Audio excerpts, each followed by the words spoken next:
తొలి నెల రాబడి 12,510 కోట్లు అని చెప్పి ఈనాడులో కాగ్ ఇచ్చినటువంటి రిపోర్ట్ ప్రకారం చెప్పారు. కానీ ఎంత ఖర్చు అయ్యింది, ఎంత రాబడి వస్తుందనేది మాత్రం లోపలికి వెళ్ళి చూస్తే అర్థమవుతుంది. ఆంధ్రప్రదేశ్లో ప్రస్తుత ఆర్థిక సంవత్సరం తొలి నెల ఏప్రిల్లో 23,321 కోట్లు ఖర్చు చేశారు.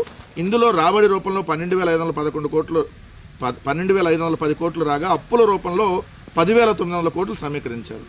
అంటే ఒక్క ఏప్రిల్ నెలల్లోనే రిజర్వ్ బ్యాంక్ ఆఫ్ ఇండియా నుంచి మంగళవారం తీసుకున్న అప్పు 10,900 కోట్లు, అంటే దాదాపుగా 11,000 కోట్లు. మళ్ళీ కార్పొరేషన్ల ద్వారా తీసుకున్నటువంటి అప్పు సపరేట్. ఇది only reserve bank of India ద్వారా మంగళవారం తెచ్చుకున్న అప్పు ఒక్క ఏప్రిల్ నెలలోనే 11,000 కోట్ల రూపాయలు ఉంది. రెవెన్యూ రాబడి 12,510 కోట్లు కాగా రెవెన్యూ ఖర్చు 22,787 కోట్లు ఉంది. తొలి నెలలో రాష్ట్ర సొంత రాబడి 12,086 కోట్లు మాత్రమే వచ్చింది. కేంద్రం నుంచి గ్రాంట్ల రూపంలో ఏమీ అందకపోవటం వల్ల కూడా రెవెన్యూ రాబడి తక్కువగా ఉంది. అంటే కేంద్రం నుంచి ఏదైతే రావాల్సినటువంటి గ్రాంట్లు ఏప్రిల్ నెలలో 0. ఇప్పటికీ చంద్రబాబు నాయుడు గారు 30 సార్లు ఢిల్లీ వెళ్ళారు. 30 సార్లు ఢిల్లీ వెళ్తే గుండు 0, రావాల్సినటువంటి గ్రాంట్లు రావట్లా.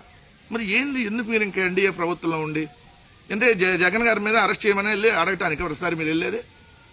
సో అసలు చూడండి, ఇక్కడ పప్పేమో ఒక ఏప్రిల్ నెలలోనే 11,000 కోట్ల రూపాయలు only reserve bank of India నుంచి మంగళవారం తెచ్చారు. కేంద్రం నుంచి ఒక్క రూపాయి రాలా, గుండు 0. కేంద్రం నుంచి గ్రాంట్ల రూపంలో ఏమీ రాలా, కాగ్ నివేదిక. ఇప్పుడు చెప్పండి, ఇది ఎన్డీఏ ప్రభుత్వంలో వీళ్ళు ఉండే ఉపయోగం ఏందో?